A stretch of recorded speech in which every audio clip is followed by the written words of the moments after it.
Аянд баримтат сууг.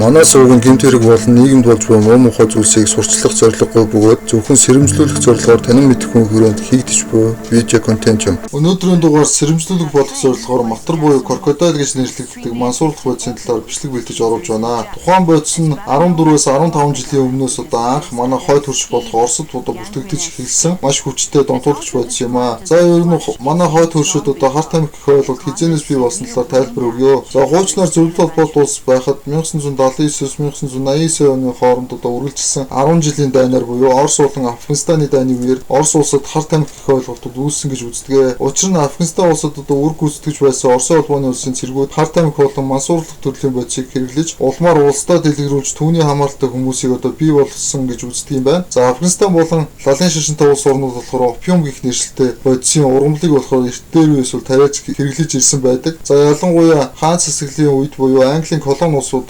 байхдаа хятад руу харт амх нийлүүлж тухайн үед харт амхны дайн гэх зүйл болж байсан түүхэн баримтууд байдаг. Манай хойд хөрш болох Орос улбаны улсад 2024 оны мэдээлэлээр 13 сая орчим харт амх болон сэтгэл бодис хэрэглэгдэж байна гэх судалгааг бол гаргасан байдаг юм байна. Оросын улбаны улсад нийт 146 сая иргэнтэй үүний 10 орчим хувь нь харт амхтай ямар нэгэн байдлаар хамааралтай болох нь бол харагдаж байна. Хойд хөршөд нэгэнт ярьсны урд хөрш болох хятад улсын талаар бол мэдээлэл өгөх нь бас зүйтэй байгаа. Хятад улсад харт амх гэдэг ойлголт бол хаан цэцэглэлийн үед буюу Манччин улсын үеэс л яригдж эхэлсэн. За дээр дурдсанаар Английн колони улсууд харт амх буюу опиум гэх зүйлийг бол нийлүүлж ирсэн байдаг. За хятад улсын Синхуа агентлагийн гаргасан мэдээлэлээр болохоор 2024 оны байдлаар 4 сая орчим иргэн харт амхны хамааралтай гэсэн мэдээллийг бол гаргасан байдаг. За хятад улсын хүн амыг бол 2025 оны байдлаар болохоор 1 тэрбум 410 сая орчим хүн амтай гэж бол тооцсон юм байна. За мэдээж коммунист улс учраас 4 сая харт амхны хамааралтай иргэн байна гэх мэдээлэл нь нэлээдгүй даад шилсэн тоох гэж бол бодож байна. 2023 оны байдлаар хятад улсад үйл ажиллагаа явуулж байсан харт амхны нууц лабораториудыг олж арга хэмжээ бол авсан байдаг. За шалгалтын үеэр 24 төрлийн шинэ бодисыг бол тогтоож нэгдсэн үндэсний байгууллагын мансуурлах төрлийн бодисын жагсаалтууд оруулсан байдаг. Дараах мэдээлэлээс харахад манай улсын хоёр хөрш ямар төвшөнд байдаг нь бол харагдаж байгаа баха. Иймд харт амх гэдэг зүйл бол манай улсын хувьд бол үндэсний аюулгүй байдлын хэмжээнд авч үзэх зүйл бол яалтчгүй нэгэнт бол болжээ гэж бол бодож байна. За бичлэгний ихэнд ярьсан матар гэх нэршилтэй бодисын талаар бол ярив. За тухайн бодисыг хэрэглэгчид нь болохоор им бэлтгэл, бензин, газ зэрэг маш олон төрлийн бодисыг хооронд нь олж гаргаж авдаг юм байна. За тухайн бодисыг хэрэглэгч нэгний гар хөл эд хэрэгтнүүд нь бол өгчөж эхэлдэг. За нэгэнт тухайн бодис донцсон нэгэн бол эд хэрэгтнүүд нь